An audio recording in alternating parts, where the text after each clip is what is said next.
मेरा कारोबार डूब गया और मेरे दोस्त ने एक शर्त पर उसके बदले मेरी पत्नी के साथ एक रात सोने का कहा। मैंने अपनी पत्नी को एक रात के लिए मना लिया और फिर मैं उसी के बराबर वाले कमरे में छुप गया। जैसे ही कुछ देर गुजरी तो मैंने कमरे में जाकर देखा। जब मेरे दोस्त ने मेरी पत्नी को पकड़ा तो मेरे माथे पर पसीने छूट गए, क्योंकि मेरी पत्नी तो जानते हो कि जरूरत मर्द के लिए सबसे मुश्किल काम क्या होता है। मर्द के लिए सबसे मुश्किल काम होता है अपनी ही पत्नी का सौदा करना, और मैं सौदा करने के लिए बेहद मजबूर हो गया था। मेरे सामने मेरी पत्नी काले रंग की साढ़ा की लग रही थी। उसका हुस्न, लंबे बाल, उसकी गोरी रंगत और उसके हसीन नैन नक्शे हमेशा ही मेरा चैन लूट लेते थे, मगर उसका आज का बनावट श्रृंगार किसी और के लिए था। और सितम यह था कि मैं सब जानता था। मैंने उसके हुस्न पर एक नजर डाली और आंखें झुका लिए। मेरे दिल पर कैसी कैसी कयामत गुजर रही थी, यह मुझसे बेहतर इस वक्त कोई नहीं जानता था। बाहर मेरे दोस्त की गाड़ी खड़ी थी और ड्राइवर मेरी पत्नी के आने के इंतजार में था ताकि उसे होटल के कमरे तक पहुंचा सके। आज की रात शायद मुझ पर किसी कयामत की तरह टूटने वाली थी, लेकिन सुबह का सूरज मुझे सारे कर्जा से आजादी दिला सकता था। लेकिन यह आज की रात तो कटते नहीं कट रही थी। आज की रात मेरे लिए बहुत खतरनाक थी। जैसे जैसे रात बढ़ रही थी मेरी बेचैनी भी बढ़ जा रही थी। ऐसा लग रहा था कि सांस भी नहीं ले पाऊंगा। मेरी आंखों के सामने बस अपनी पत्नी का ख्याल आ रहा था, उसकी हसीन खूबसूरत निगाहें, उसका हसीन बदन। मुझे अपने दोस्त की शरारत भरी हंसी सुनाई दे रही थी। मेरे कानों में अपनी पत्नी की सिसकियां सुनाई दे रही थी। उस कमरे उसकी बेपसी से बहते आंसू दिखाई दे रहे थे। मेरा दिल इस कदर बेचैन हुआ कि मैं उठकर खड़ा हो गया। मेरी सांस पूरी तरह से फूल रही थी। मेरा दिमाग ऐसा हो रहा था कि फट जाएगा। मेरे होश उड़ चुके थे। मेरे लिए बहुत मुश्किल था कि मैं अपनी पत्नी को किसी और के साथ बर्दाश्त करता, इसलिए मैं घर से बाहर निकल गया और अब मेरा रुख सीधा होटल की तरफ था जहां पर मेरी पत्नी गई थी। जैसे जैसे मैं होटल के करीब जा रहा था मेरे दिल के हालात और भी बदतर होती चली जा रही थी। मेरी आंखों में जैसे कोई खून उतर रहा था। मेरा जी चाह रहा था कि अपने दोस्त को जान से मार दूं। कर्जमंद तो मैं पहले से था, कातिल भी बन जाता, लेकिन अपनी इज्जत का सौदा नहीं कर सकता था। मैं होटल पर पहुंचा, सामने रिसेप्शन पर दोस्त का नाम बताया और यह पूछा कि यह किस रूम में है, तो वह अजीब सी मुस्कुराहट से हंसकर कहने लगी कि उन्होंने तो आज की रात के लिए स्पेशल रूम बुक करवाया है, डायमंड रूम के नाम से। यह भी कहा है कि उन्हें डिस्टर्ब ना किया जाए। मेरा दोस्त का ड्राइवर कुछ एडवांस पैसे मुझे देकर गया था। मैंने कहा कि मुझे इस रूम के बराबर वाला कमरा चाहिए। मेरी बेचैनी उस वक्त इतनी ऊंचाई पर थी कि शायद शब्द नहीं थे कि मैं अपने दर्द को बयां कर सकता। कमरे की चाबी मेरे सामने थी और मैं इस कमरे के बराबर वाले कमरे में चला गया। दोनों कमरे की गैलरी अलग अलग थी, बस बीच में दीवार थी जिसे लाना मेरे लिए कोई मुश्किल ना था। मैंने बड़े धीरे से दीवार लांघी और अपने दोस्त के उस स्पेशल रूम के कमरे की गैलरी में पहुंच गया। मेरी जेब में उस वक्त तेज धार का चाकू था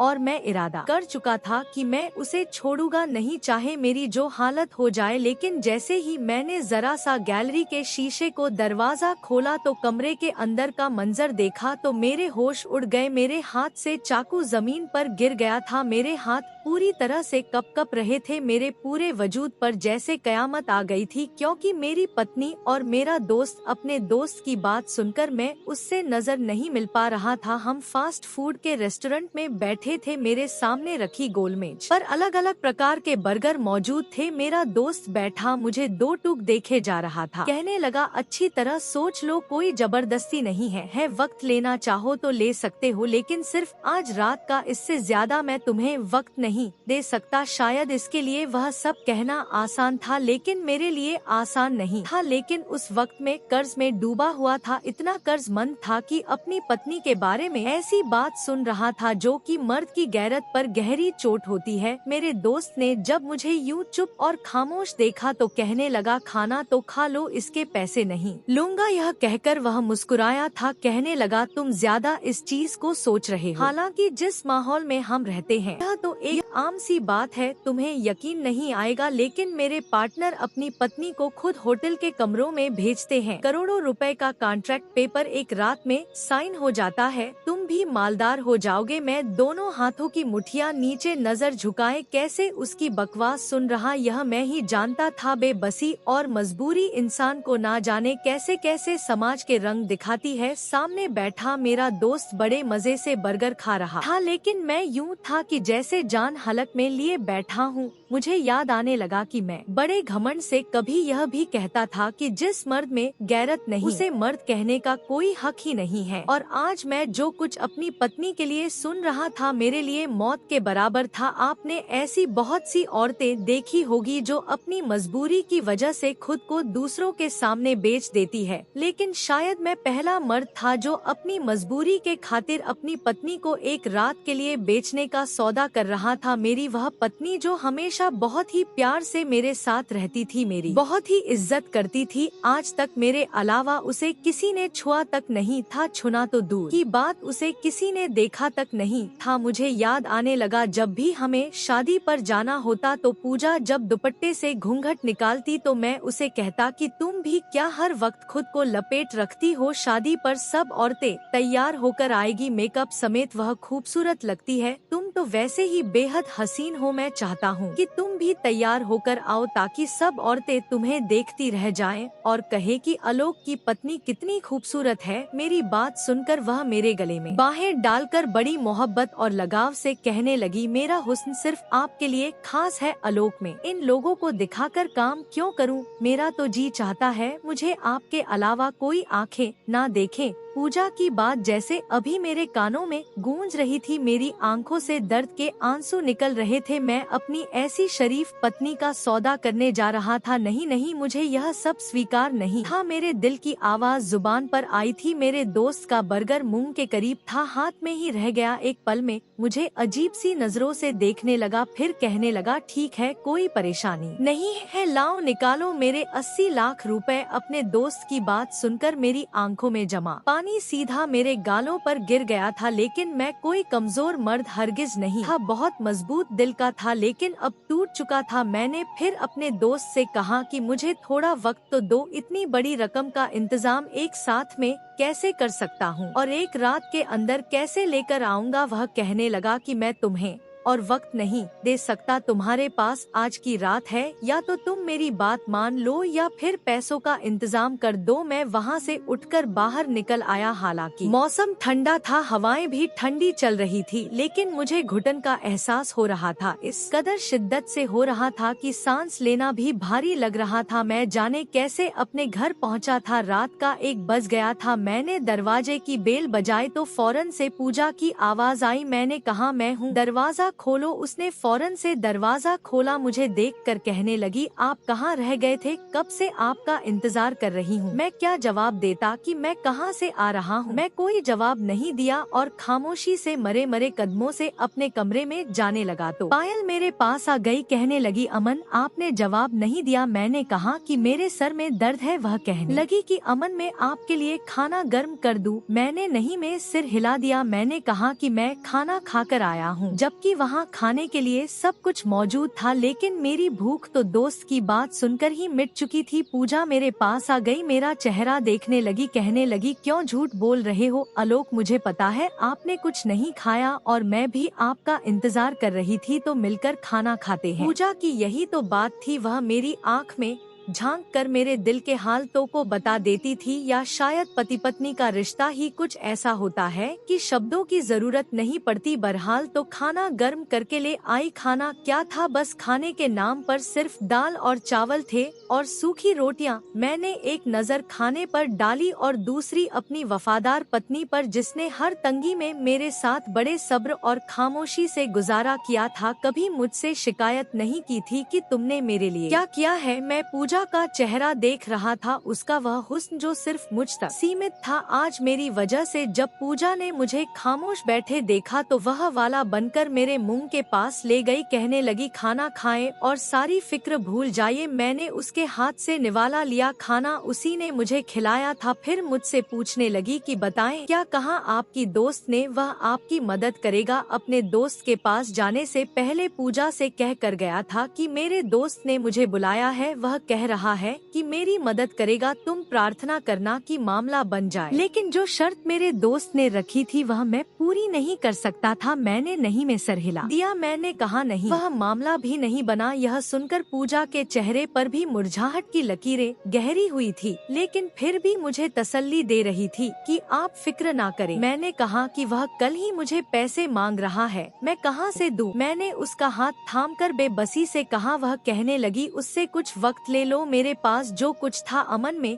सब बेच चुकी हूँ, आप तो मेरे पास भी बचने के लिए कुछ नहीं बचा। उसकी बात ने मेरे दिल की धड़कनों को बढ़ाया था। मुझे अपने दोस्त की बात याद आने लगी जो वह कह रहा था जिसकी इतनी खूबसूरत पत्नी हो उसे और क्या चाहिए। तुम तो अपनी पत्नी से इतना पैसा इकट्ठा कर सकते हो कि तुम्हारा कर्ज भी उतर जाएगा और मालामाल भी हो जाओगे। मुझे अपने दोस्त के मुंह से यह बात बहुत बुरी लगी थी। मैंने कहा कि तुम होश में तो हो, तुम क्या कह रहे हो। वह कहने लगा कि हाँ मैं बिल्कुल होश में हूँ। मैंने कहा मेरी पत्नी को तुमने कहाँ देखा, और इस बात पर वह हंसने लगा, कहने लगा देखने वाले तो कयामत की नजर रखते हैं, सामने वाला 7 पर्दों में ही क्यों ना छुपा हो उसे देख ही लेते हैं। मैंने तुम्हारी पत्नी को कहाँ देखा था, इस बात को छोड़ो, बस मुझे बताओ। अगर तुम्हें सौदा मंजूर है तो मैं आगे पार्टी से बात कर लेता हूँ। चंद रातें तुम्हारी पत्नी मेरी मर्जी के मुताबिक गुजारेगी और तुम्हारा कर्ज खत्म। जैसी जैसी तुम्हारी पत्नी का हुस्न मेरे काम आएगा मैं तुम्हें भी मालामाल करता चला जाऊंगा। वह किस कदर बेशर्म और नीच इंसान था। अगर मैं कर्जमंद ना होता तो यकीन इस वक्त उसका गिरेबान पकड़कर उसे मार मार कर लाल कर चुका होता।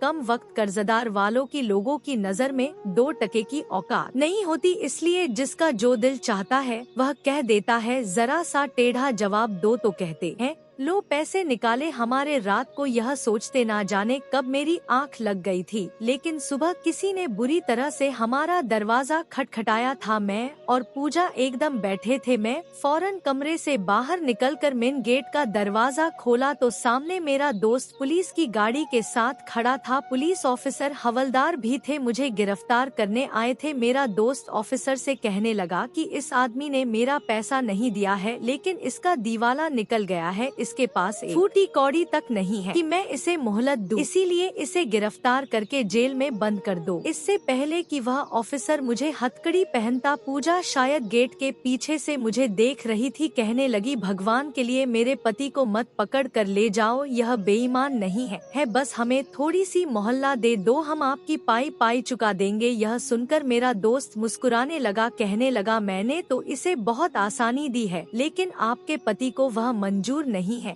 फिर कहने लगा कि यह तो पैसे चुकाने के बिल्कुल भी काबिल नहीं रहा, इसके पास कुछ नहीं है कि मैं इसे वक्त दूंगा, आप अपनी बात करें कि आप मेरा कर्जा उतारेगी। पूजा कहने लगी कि मैं लोगों के कपड़े सिलाई करती हूँ, मैं हर महीना आपको जितनी भी रकम हो सकेगी दे दूंगी। यह बात सुनकर मेरे दोस्त ने अपना माथा चढ़ाया और कहने लगा 80 लाख रुपए देने हैं, 50,000 नहीं। फिर इंस्पेक्टर से कहने लगा कि भाई इसे जेल में बंद कर दो। यह सुनकर मेरी पत्नी दुपट्टे से अपना चेहरा छुपाए बाहर आ गई। मेरे दोस्त के सामने मिन्नतें करने लगी कि भगवान के लिए मेरे पति को गिरफ्तार मत करो। मेरा दोस्त कहने लगा कि ठीक है, अगर आपका पति मेरी शर्त मान ले तो मैं इसे छोड़ दूंगा। पूजा मुझसे कहने लगी कि आप क्यों नहीं उसकी शर्त मान लेते। मैंने कहा कि वह शर्त नहीं मान सकता, तुम्हें कुछ मालूम नहीं है पूजा तुम अंदर जाओ, मैंने सख्त अंदाज में कहा था, लेकिन पूजा से शायद मेरी गिरफ्तारी बर्दाश्त नहीं हो रही थी। मेरे दोस्त से कहने लगी रोहित जी मैं आलोक को मना लूंगी, हम आपकी यह शर्त पूरी कर देंगे, भगवान के लिए उन्हें पुलिस स्टेशन मत लेकर जाए। मेरे दोस्त ने पुलिस वालों को इशारा किया तो वह वापस अपनी जीप में बैठकर चले गए। मेरा दोस्त कहने लगा कि अंदर चलकर बात कर लेते हैं। वह मेरे घर के अंदर दाखिल हो गया उसके पीछे में और पूजा भी घर में दाखिल हो गए। लेकिन इस बार मेरा दोस्त पूजा से बोला था, कहने लगा कि मैं तो पहले भी आलोक से कहा था कि बीच का रास्ता जो है उसे तुम मान जाओ। मैं पैसे के मामले में बहुत घटिया किस्म का इंसान हो, अपना नुकसान नहीं कर सकता। वह अपनी आदत को जाहिर कर रहा था। पूजा रोने लगी। आप बताइए आलोक को क्या करना होगा? मेरा दोस्त एक कमीनी हंसी हंसते हुए पूजा को बड़ी अजीब नजरों से सर से पांव तक देख रहा था। मुझे लगा कि जैसे मेरी राहों में उनकी बजाय आग दौड़ने लगी है। मैं बड़ी मुश्किल से सब्र कर रहा था। फिर वह कहने लगा कि आपको बताया नहीं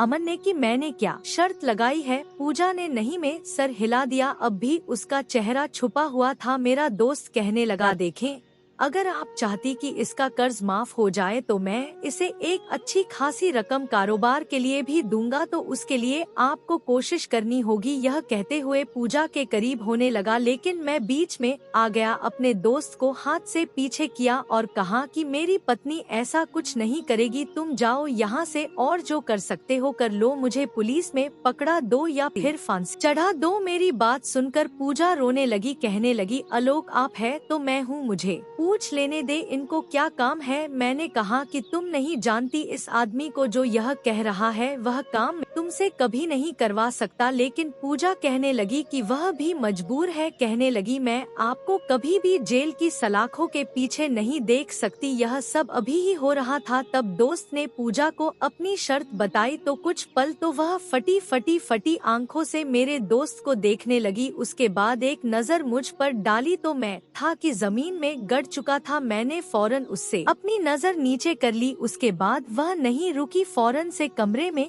चली गई। मेरा दोस्त कहने लगा कि अगर तुम्हारी पत्नी मान जाए तो मुझे बता देना, वरना फिर मैं पुलिस को ले आऊंगा। वह कहकर वह घर से बाहर चला गया था। 2 घंटे पूजा भी कमरे से बाहर नहीं आई। 2 घंटे बाद कमरे से बाहर आई थी और आंखें उसकी रो रो कर सूजी हुई थी। खुद ही आकर मेरे पास बैठ गई, कहने लगी, आप अपने दोस्त को हाँ कर दे। मैं हैरानी सी उसकी तरफ देखा था। मुझे पूजा से इस जवाब की हरगिज उम्मीद नहीं थी। मैंने कहा, पूजा में बर्दाश्त नहीं कर सकता, मुझे मेरे प्यार का इंतकाम मत मांगो जो मैं नहीं देख सकता। वह रोने लगी, मैं आपको जेल में नहीं देख सकती हूँ। आप क्या समझते हैं अगर आप जेल में बंद हो गए तो मेरे साथ क्या होगा? मैं अकेली घर पर वैसे भी सुरक्षित रहूंगी। पूजा की बातें तो ठीक थी, अगर मैं जेल चला जाता तो पीछे से कोई भी उसके साथ कुछ भी कर जाता, वह कैसे अपना बचाव कर सकती थी? लेकिन फिर भी मेरा इस बात पर दिल नहीं मान रहा था। मैं कैसे अपने सामने अपनी पत्नी को पाप की दलदल में धकेल देता, और दूसरा कोई रास्ता मेरे पास ना था। हालातों को देखते और पकते हुए मैंने अपनी गैरों को सुला दिया था। यह एक मर्द के लिए बहुत मुश्किल काम होता है। मैंने अपने दोस्त को फोन किया और कहा मुझे उसकी शर्त मंजूर है, और वह यह सुनकर कहने लगा, तुमने बहुत अक्लमंदी का फैसला लिया है। फिर उसने अगले ही दिन अपने ड्राइवर के साथ एक तड़पते भड़कते से कपड़े मेरी पत्नी के लिए भेजे थे, जिसे पहनकर उसे ड्राइवर के साथ किसी होटल के कमरे में जाना था। पायल के जाने के बाद मुझे चैन नहीं आया था, इसलिए मैं भागता हुआ होटल पहुंचा था। कुछ पैसे मेरे दोस्त ने एडवांस में मुझे अपने ड्राइवर के हाथ भेजे थे। मैंने उसके बराबर वाला कमरा लिया और उसकी गैलरी में कूदकर जब अंदर जाकर देखा तो मेरे होश उड़ गए। मेरी पत्नी मेरे दोस्त की बाहों में हंस रही थी, बातें कर रही थी। कहने लगी, मैं तो समझी थी कभी दोबारा तुम्हें देख नहीं पाऊंगी, क्योंकि आलोक बहुत ही गैरतमंद किस्म का इंसान है। इसलिए मुझे समझदार और अच्छी पत्नी होने का ड्रामा करना पड़ा ताकि उसे मुझ पर शक न हो जाए। मेरा दोस्त कहने लगा, देख लो मेरी अकल का कमाल, मैंने उसका सारा पैसा भी हड़प लिया और पत्नी भी। मेरा दोस्त मेरी पत्नी की बालों की लट को ठीक करते हुए बोला, वह बेवकूफ यह समझता था कि उसे नुकसान हो गया, हालांकि ऐसा कुछ नहीं है। मुझे याद आने लगा कि मेरा दोस्त जब मेरे साथ पार्टनरशिप पर काम करने आया था तो मेरे पास अच्छी खासी रकम थी, जगह उसकी थी और पैसे मैंने लगाया थे। हमने लाखों के जूते गोदाम में रखे थे ताकि जल्द से जल्द वह बेचकर मुनाफा कमाएंगे। मेरे दोस्त ने मुझे बड़े बड़े ख्वाब दिखाए थे, लेकिन एक रात में सो रहा था, उसका फोन आया, कहने लगा कि आलोक गोदाम में आग लग गई है, जल्दी पहुँचो। जब वहाँ पहुँचा तो पूरा गोदाम आग के लपेटे में था। फायर ब्रिगेड आग बुझा रही थी। मेरा दोस्त रोते हुए मेरे पास आया, कहने लगा कि सारा माल लकर राख का ढेर बन गया है, तुम्हारा तो दिवाला ही निकल गया है, सारा माल तुम्हारे पैसों का था, तुम तो सड़क पर आ गए। उस वक्त मेरी यह हालत थी कि मैं बेहोश होकर गिर गया, मेरे सीने में दर्द उठा। मेरा दोस्त मुझे अस्पताल ले गया, मुझे सदमा बर्दाश्त नहीं हुआ था। जब मुझे होश आया और मेरी तबीयत संभाली तो पूजा मेरे पास बैठी रो रही थी, कहने लगी आपके हॉस्पिटल का बिल मैंने अपना जेवर बेच कर दिया है, आप बिल्कुल ठीक हो जाएंगे। मैंने भी कुछ संभाला ही था कि मेरा दोस्त मुझसे मिलने आ गया, कहने लगा जो माल जला है उसमें तुम्हारे माल के अलावा 80 लाख का माल हमने उधर से भी उठाया था ताकि पार्टी का आर्डर पूरा कर सके, और वह माल भी जल चुका है